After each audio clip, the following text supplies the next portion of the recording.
Everyone knows HAIM, the band that has sisters Esty, Danielle, and Alana. But many do not know their long-lost sister, Anna HAIM.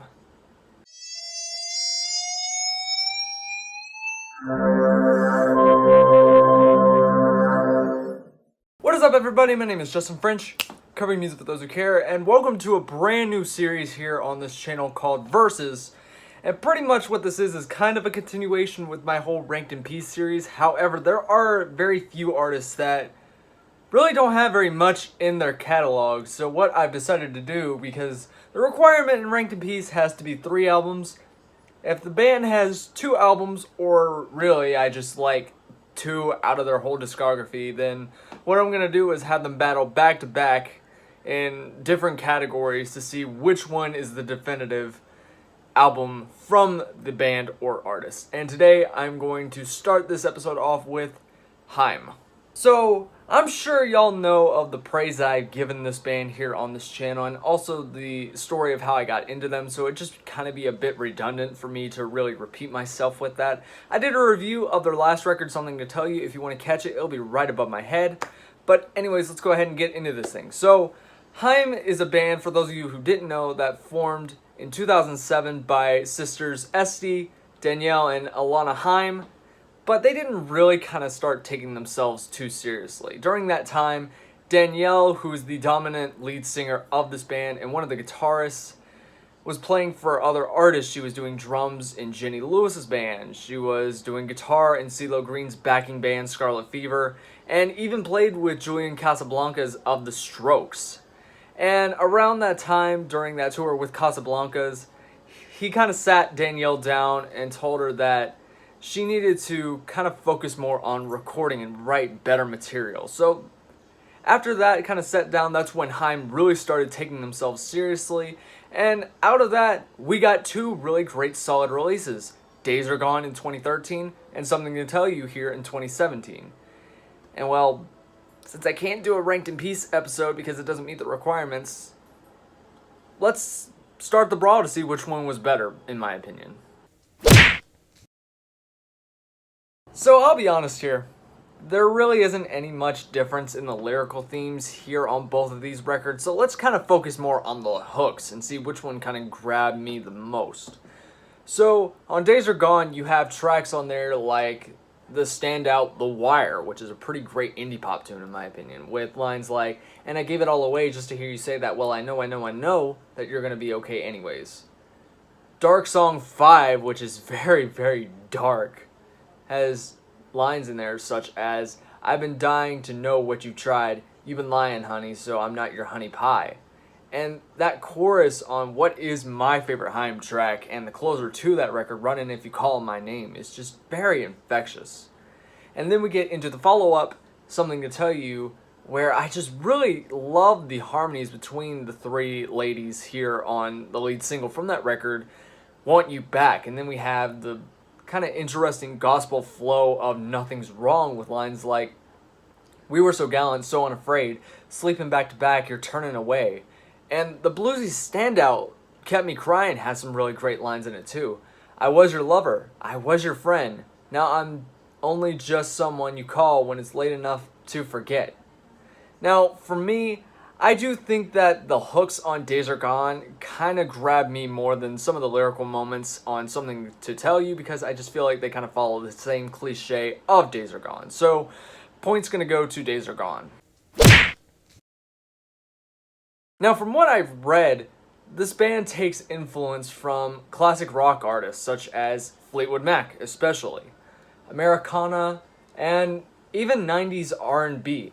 I could definitely see that classic rock feel in the sound of their debut, Days Are Gone. And while I still think that they retain that sound in the guitar lines on Something to Tell You, I kind of like more of the maturity of the 90s R&B melodies and harmonies that they added to that record. And I can at least appreciate it for not repeating the same style as Days Are Gone. So my point is going to go to Something to Tell You here on this one. So I feel like the production between these records are different in the way that they sound. The producers on Days Are Gone come in the form of Ludwig Göransson, James Ford, Ariel Richshade, and even HAIM. They were involved in the production of the first record, and I think it's really nice if you want something to kind of have more of an indie pop sound, kind of throwback to that classic rock style that influenced them. Now, on Something to Tell You, Ariel Richshade did return to produce with HAIM, and also brought in Blood Pop, George Lewis Jr., and that one guy from Vampire Weekend. I'm going to try and get his name, but I have a feeling I'm going to butcher it. Rustam Batmanjili.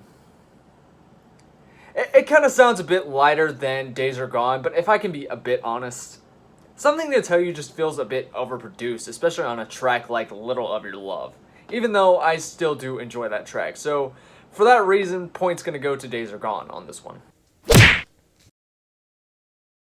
Now, I think the ladies of HAIM have really great voices, but I just really wish that Esty and Alana would really have more of a time to shine, because Danielle takes a good 90% of these vocal performances. Like I said earlier in the video, she's the predominant lead singer of this band. And I would just really wish to have Esty on a track, like she did on that Wrecking Ball cover she did for BBC Live a few years back. Or a track with just Alana on there singing lead, instead of that little vocal part she did near the end of Want You Back, which is still great. Alright, so now that my mini rant is over, I really think that the vocal harmonies and the melodies that this band brings to the table on these records are great. I really think they're really big, they grab your attention, and they'll have you singing along to it.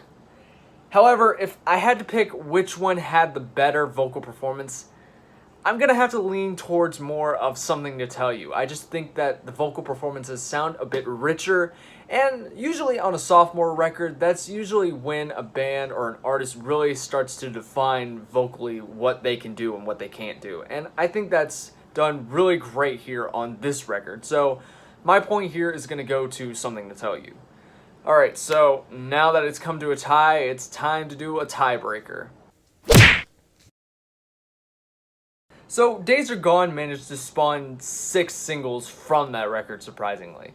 Forever, Don't Save Me, Falling, The Wire, If I Could Change Your Mind, and my song 5. The last one actually had a remix with A$AP Ferg that was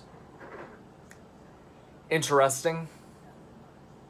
But on the other side of the fence, so far Something to Tell You has spawned 4 singles. Want You Back, Little of Your Love, Walking Away, and the latest one, Nothing's Wrong. And while I do enjoy the single choices from the latter, I think the former just has the best tracks that they released in their career. So, last point is going to go to Days Are Gone. So anyways, y'all, thank you so much for watching the first episode of Versus. I do plan on wanting to do more of this series, and I know I need to bring back Ranked in Peace. That'll be coming here in the near future sometime soon. Just don't know when, but I'll bring it back, I swear. But if you have an artist that only has 2 albums in their discography, that's the only requirement for this series, definitely feel free to comment in the comment section down below. If you like this video, definitely give it a like. If you haven't subscribed to my channel yet, definitely subscribe if you're looking forward to more content like this. And anyways, y'all, thank you so much for watching this video, and I hope you enjoyed. Thank you all for watching this video. As always, thanks to Infinity on Hannah for these awesome designs. If you want to subscribe to my channel, you can click right over there to catch up on more content on this channel. If you want to see a previous video that I did, you can click right over there to see that video. And if you want to follow any of my social media links, they are linked down at the bottom. So thank you all for watching. Hope you enjoyed, and hope to see you soon.